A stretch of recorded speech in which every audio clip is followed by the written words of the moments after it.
The general diesel engine operating principles shown apply to diesel cars and pickup trucks as well as heavier-duty diesel trucks, which are used in this video for illustrative purposes only. In diesel engines, the operating cycle starts with clean air being drawn into the cylinder, not a fuel-air mixture as in a conventional gasoline engine.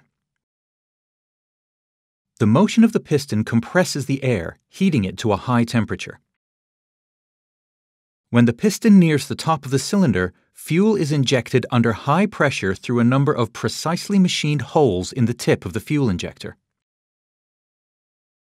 The fuel enters the engine in the form of a fine spray, and the surface of each droplet quickly begins to vaporize on its path through the hot air. Spontaneous ignition takes place without the need for a spark, and rapid expansion of the combusting mixture increases the pressure in the cylinder, forcing the piston down and powering the vehicle.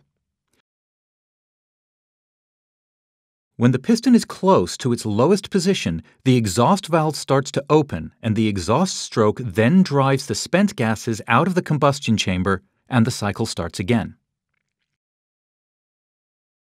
In conventional gasoline engines, a mixture of fuel and air is drawn into the cylinder, compressed by the motion of the piston and ignited by a spark as the piston nears the top of the cylinder. The resulting combustion generates pressure which forces the piston down to power the vehicle.